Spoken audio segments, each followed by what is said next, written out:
ఉందని చెప్పి నేను తెలియజేస్తా ఉన్నాను. ఓకేనండి, నెక్స్ట్ మనం వైసీపీతో మాట్లాడదాం.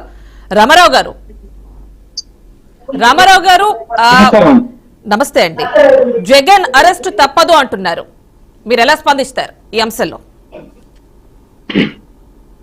ముందుగా ఛానల్లో ఉన్నటువంటి ప్రతినిధులకు, బీఆర్కే న్యూస్ వీక్షకులకు, యాజమాన్యానికి, తమకు అందరికి కూడా ముందుగా కార్తీక సోమవారం శుభాకాంక్షలు తెలియజేస్తూ, మరి బాలగురుస్వామి గారు చెప్పినటువంటి దాంట్లో అవగాహన రాహిత్యం స్పష్టంగా కనిపిస్తుందండి. ఏదైతే జగన్మోహన్ రెడ్డి గారి ప్రభుత్వంలో సెకీతోటి ఒప్పందం చేసుకున్నటువంటి అంశం, విద్యుత్తును ₹2.49 మాత్రమే ఆ రోజు కొనుగోలు చేస్తూ ఒప్పందం కుదుర్చుకోవడం జరిగింది. దీనికి ముందు జరిగినటువంటి అంశాలను కూడా సోదరులు అట్లాగే మిగతా ప్రతినిధులు కూడా గమనించాలి. ఏదైతే 2021 సంవత్సరం సెప్టెంబర్ 15వ తేదీన సెకీ ఆంధ్రప్రదేశ్ ప్రభుత్వం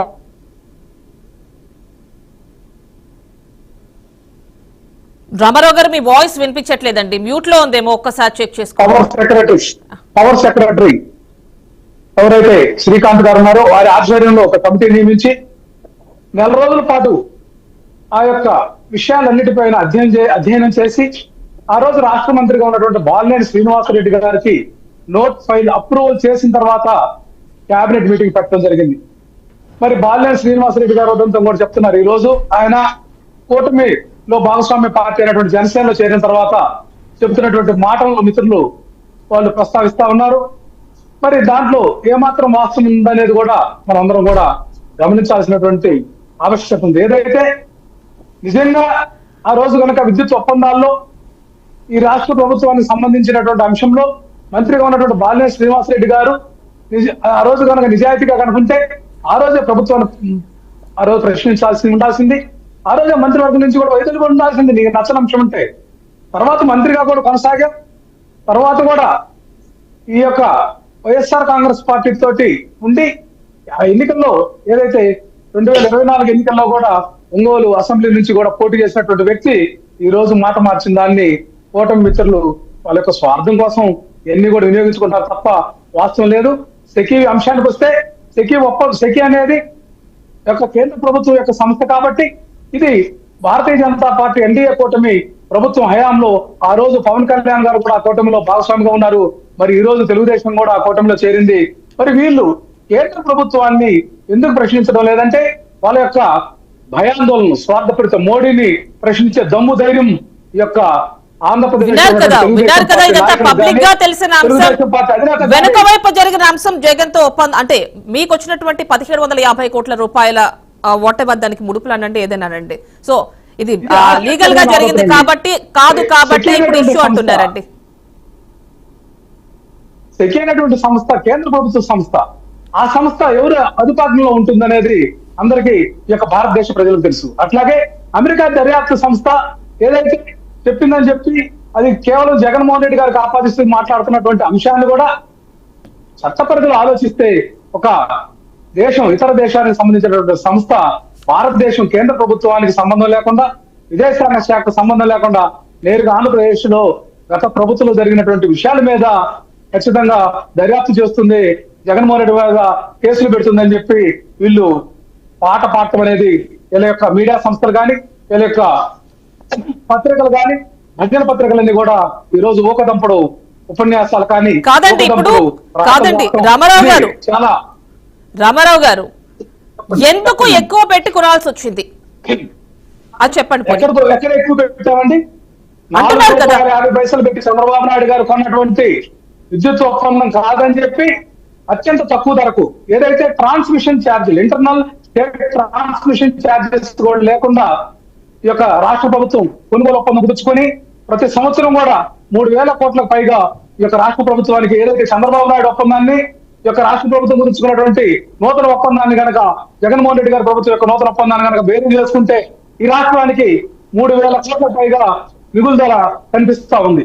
దీన్ని ఓర్చుకోలేక విషపూరితమైనటువంటి ప్రచారం చేయడం తప్పితే మరొకటి లేదు. 25 సంవత్సరాల్లో కనీసం ఈ రాష్ట్రానికి 1,00,000 కోట్ల రూపాయలు ఈ విద్యుత్ కొనుగోలు ఆదా జరుగుతుంటే దాన్ని అంతా రూపుమాపి ప్రజలను మభ్య పెట్టాలని నిందారోపణలు చేయాలని చెప్పి కాదండి, ఇక్కడ ఎలిగేషన్ ఏంటంటే ఎవరైతే అత్యున్నత స్థానాల్లో ఉన్నారో అప్పుడు గవర్నమెంట్ అంటే లాస్ట్ గవర్నమెంట్ లో వాళ్ళకి ముడుపులు అందాయి అన్నదే ఎలిగేషన్ అండి. మీరేమంటారు దీనికి సంబంధించి? అత్యున్నత స్థానంలో ఎవరండి? ప్రధానమంత్రి మోడీ గారండి ఉంది. అప్పట్లో భారతదేశానికి సంబంధించినటువంటి అంశంలో ఆ రోజు ప్రధానమంత్రిగా ఉన్నటువంటి మోడీ గారు ప్రధానంగా ఈ యొక్క భారతదేశంలో ఉంటారు. ఆ మాట వీళ్ళు ఏమైనా చెప్తారా? మోడీ గారికి తెలియకుండా ఈ యొక్క ఒప్పందాలు జరిగినాయా? అదంతా ఓపెన్ గా జరిగింది, బ్యాక్ సైడ్ జరిగిన దాని గురించి మేము మాట్లాడుతున్నాం. వైఎస్ఆర్ కాంగ్రెస్ పార్టీని మరలా కూడా ఏదైతే వాళ్ళు డైవర్షన్ పాలిటిక్స్ ఏదైతే చేస్తా ఉంటారో అందులో భాగంగానే ఇటువంటి ప్రచారాలు చేస్తున్నారు. ఇందుట్లో అసలు ఈ రోజు వరకు కూడా జగన్మోహన్ రెడ్డి గారిని బాలగురుస్వామి గారు కూడా చెప్తున్నారు పథకాల్లో పంపించాలని. అదే బాలగురుస్వామి గారు కానీ మీ తెలుగుదేశం పార్టీ వారికి కానీ మీ కూటమి వారికి కానీ అవగాహన ఉందండి? జగన్మోహన్ రెడ్డి గారు ఇబ్బంది పెట్టారని ఈ రోజుకి ఎవరైనా సరే ప్రజాపక్షంగా ఒక కేసు నమోదైందా? జగన్మోహన్ రెడ్డి గారు మోసం చేశారు మమ్మల్ని ఈ అంశంలోని ఎవరైనా ఈ రోజుకి ఒక కేసు పెట్టారా? నిరూపించుకోవాలని చూపించమన్నాడు ప్రాక్టికల్ గా. ఇదంతా కూడా అబద్ధం ప్రచారం యొక్క ఇక్కడ ఒక క్వశ్చన్ అండి రామారావు గారు. అంటే అప్పట్లో విద్యుత్ శాఖ మంత్రి బాలినేని శ్రీనివాస్ రెడ్డి గారు ఆయన నాకు నచ్చకపోవడం వల్ల డైరెక్ట్ కేబినెట్ ఆమోద ముద్ర వేసుకుని తీసుకున్నటువంటి ఇది అంటున్నారు. దీనికి సంబంధించి నా ఇన్వాల్వ్మెంట్ లేదని. బయట కూడా చూసారుగా వైఎస్ఆర్ కాంగ్రెస్ పార్టీ పరంగా జగన్మోహన్ రెడ్డి గారి ప్రతినిధిగా మేము ఒక ఛాలెంజ్ చేస్తున్నామండి. బాలినేని శ్రీనివాసరెడ్డి గారు 2 ఫైళ్ల మీద సంతకాలు పెట్టారు. ఏదైతే అవాస్తవమైనటువంటి మాటలు ఆయన మీడియాకి ఇచ్చారు దాన్ని ఇంకొంచెం కొలాబరేటెడ్ గా మీడియా సంస్థలు ఏదైతే చంద్రబాబు నాయుడికి అనుకూలమైనటువంటి మీడియా దీన్ని పెద్ద చేసి చూపిస్తుంది తప్పే ఏదైతే బాలినేని శ్రీనివాసరెడ్డి గారు నాకు అర్ధరాత్రి శ్రీకాంత్ అనేటువంటి సెక్రటరీ ఫోన్ చేసి ఎన్ని కూడా నిరాధారమైనటువంటి ఆరోపణలు. బాలినేని శ్రీనివాసరెడ్డి గారి యొక్క ఆయన యొక్క పరిచయం మేమందరం కూడా ఆయన యొక్క నాయకత్వంలో కూడా పనిచేసి ఆయన యొక్క దగ్గరగా ఆయన యొక్క విషయాలు చూసినటువంటి వ్యక్తులు. ఆయన ఏ యొక్క సమయంలో అందుబాటులో ఉంటారనేది ఆయనే విజ్ఞతగా వదిలేస్తా ఉన్నాం. ఓకేనండి, మనకి ఆ యొక్క శ్రీకాంత్ అనేటువంటి సెక్రటరీకి ఆ సమయంలో అందుబాటులోకి వచ్చి ఉండొచ్చు.